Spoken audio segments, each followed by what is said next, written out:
ఇటువంటి కృష్ణయ్య గారు లాంటి వాళ్ళు కొన్ని వేల మంది బాధితులు ఈ చట్టం ద్వారా నాటి చట్టం ద్వారా ప్రత్యక్షంగా నష్టం కలిగింది అని తమరికి ఈ వేదిక ద్వారా తెలియజేస్తున్నాను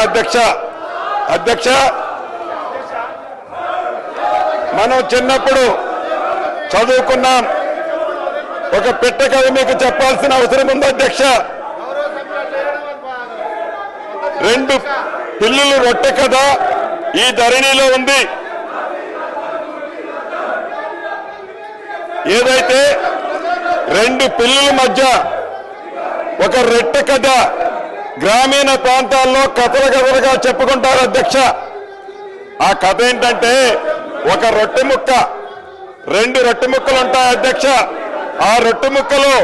ఒక పిల్లి ఆ సైజ్ ఎక్కువ ఉందని ఇంకొక పిల్లి ఈ సైజ్ ఎక్కువ ఉందని కోతి పంచాయతీ చేస్తుంది అధ్యక్ష చివరికి రెండు పిల్లుల్ని కాదని ఆ రెండు రొట్టె ముక్కలని ఆ కథలో కోతి తిన్నట్లే ఈ ధరణి కాన్సెప్ట్ ని పెట్టి తెలంగాణ రాష్ట్రంలో ఉండే దళిత గిరిజన మైనారిటీ బీసీల వేలాది ఎకరాల భూములని ఆనాటి పెద్దలు కోతి సామెతలాగానే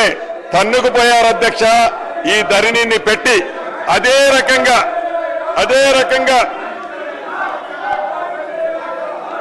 ఇటు రాష్ట్రంలో అటు దేశంలో 2014 ముందు కాంగ్రెస్ ప్రభుత్వం తీసుకొచ్చిన రెవెన్యూ చట్టాలు సంస్కరణలు ఇటువంటి కృష్ణయ్య గారు లాంటి వాళ్ళు కొన్ని వేల మంది బాధితులు ఈ చట్టం ద్వారా నాటి చట్టం ద్వారా ప్రత్యక్షంగా నష్టం కలిగింది అని తమరికి ఈ వేదిక ద్వారా తెలియజేస్తున్నాను అధ్యక్ష మనం చిన్నప్పుడు చదువుకున్నాం ఒక పిట్ట కథ మీకు చెప్పాల్సిన అవసరం ఉంది అధ్యక్ష రెండు పిల్లులు రొట్టె కథ ఈ ధరణిలో ఉంది ఏదైతే రెండు పిల్లుల మధ్య ఒక రొట్టె కథ గ్రామీణ ప్రాంతాల్లో కథలుగా చెప్పుకుంటారు అధ్యక్ష ఆ కథ ఏంటంటే ఒక రొట్టె ముక్క రెండు రొట్టె ముక్కలు ఉంటాయి అధ్యక్ష ఆ రొట్టె ముక్కలో ఒక పిల్లి ఆ సైజ్ ఎక్కువ ఉందని ఇంకొక పిల్లి ఈ సైజ్ ఎక్కువ ఉందని కోతి పంచాయతీ చేస్తుంది అధ్యక్ష చివరికి రెండు పిల్లుల్ని కాదని ఆ రెండు రొట్టె ముక్కలని ఆ కథలో కోతి తిన్నట్లే ఈ ధరణి కాన్సెప్ట్ ని పెట్టి తెలంగాణ రాష్ట్రంలో ఉండే దళిత గిరిజన మైనారిటీ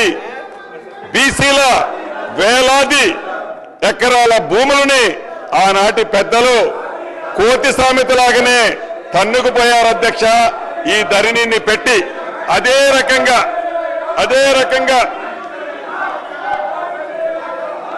ఇటు రాష్ట్రంలో అటు దేశంలో 2014 ముందు కాంగ్రెస్ ప్రభుత్వం తీసుకొచ్చిన రెవెన్యూ చట్టాలు సంస్కరణలు